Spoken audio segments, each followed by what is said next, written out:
You probably don't realise how much of your childhood simply wasn't okay, because none of it felt toxic. It just felt like your life. It felt normal. And normal is exactly why you never questioned it. You just thought, oh, this is what a family is. Then later in life, it just keeps happening to you. The same pattern, different people, and you just can't work out why. So let me give you 5 signs, not the big obvious ones everyone already knows about, the stuff that just seem normal in your house. And watch out for number 3, because that's the one nobody owns up to. Yet, you'd probably brag that it's one of your best qualities. Hey, I'm Nardia.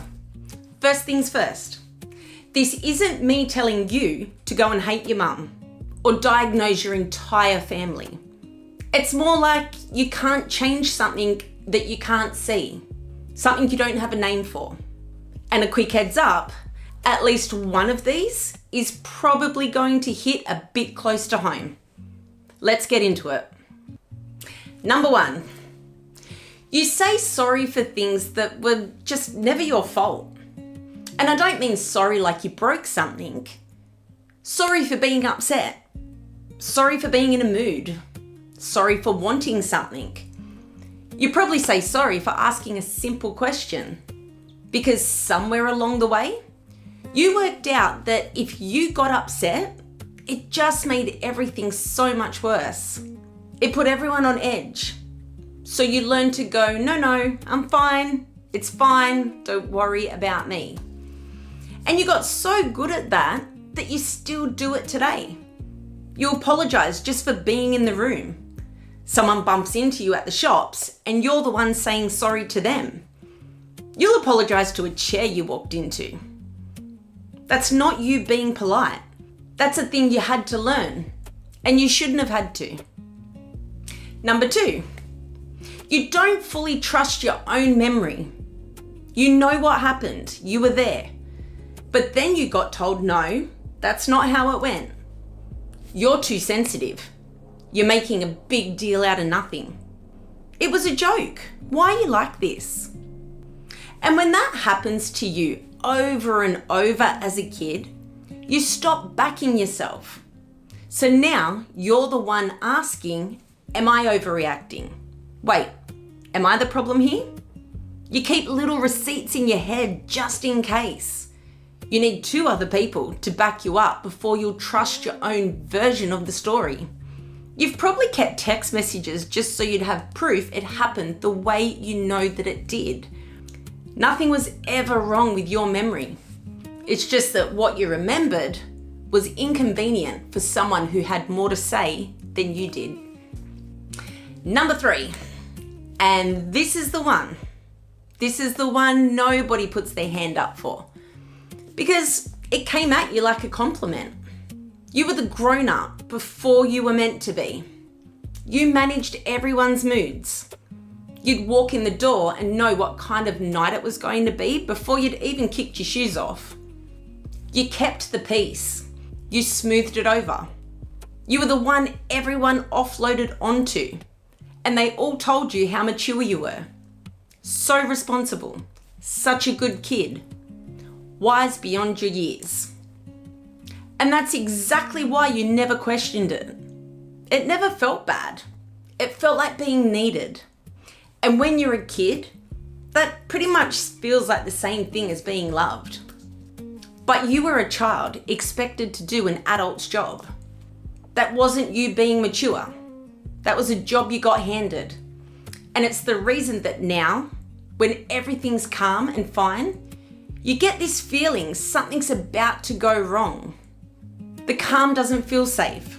It feels like a warning. Everyone else is relaxed on the couch, and you're the one clocking that the bin needs doing before anyone gets annoyed that it hasn't been done. Part of you is still waiting for it all to kick off again. Number 4, walking on eggshells. You know this one.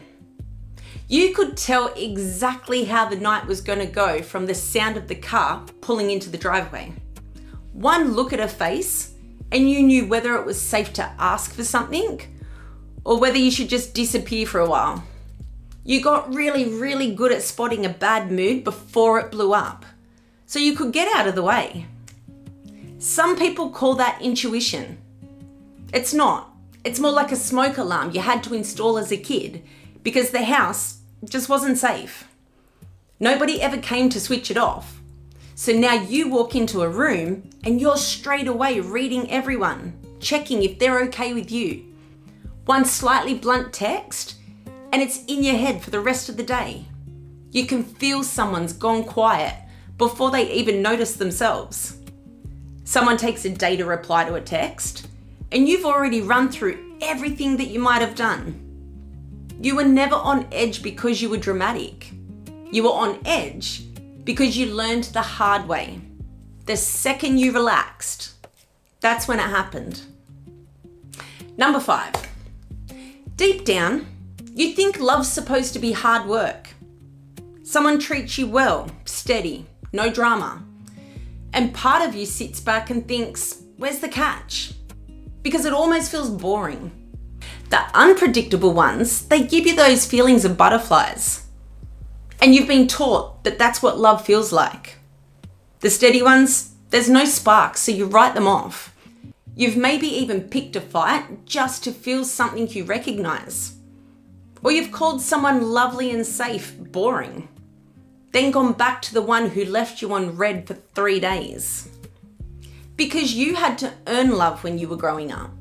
You performed for it, desperately trying to prove you deserved it. Love was never something you got for free. So when you find love that doesn't ask you to work for it, it can feel unsettling. Not because anything's wrong, but because you've honestly just never had it.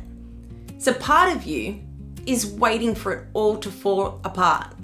Sure, love takes effort, but it was never meant to feel like a test you're about to fail. Calm isn't the absence of love. For a lot of people, it's the first time they're actually safe. That flutter you keep chasing, it isn't love. It's familiar. And that's the part you picked up in a house where drama was the closest thing to love on offer. Now, I'm not going to sit here and pretend that 5 signs in a quick video is going to undo 20 years of the way you were brought up. It doesn't. But there's one thing I want you to actually walk away with. Just one. None of this was ever yours to fix in the first place. The apologizing, the second guessing, the reading everyone in the room, feeling like calm is boring, none of it. You didn't turn out this way because something's wrong with you. You turned out this way because you were a kid doing whatever you had to do to feel safe and feel loved in a house where you had to earn both. That kid was clever. That kid coped. And here's the part that matters now. You're not in that house anymore. You're allowed to put the job down. Nobody's going to hand it back to you. You can miss the family you needed and still walk away from the one you got. You're allowed to feel both. Tell me which one took you straight back there. Chuck the number in the comments. And honestly, the thing that helps is scrolling through the comments. See how many complete strangers turned out exactly the same way you did. You're not alone, and you never were. And stick around if you want the honest version of this type of stuff. The bits people don't really like to say out loud. See you next time.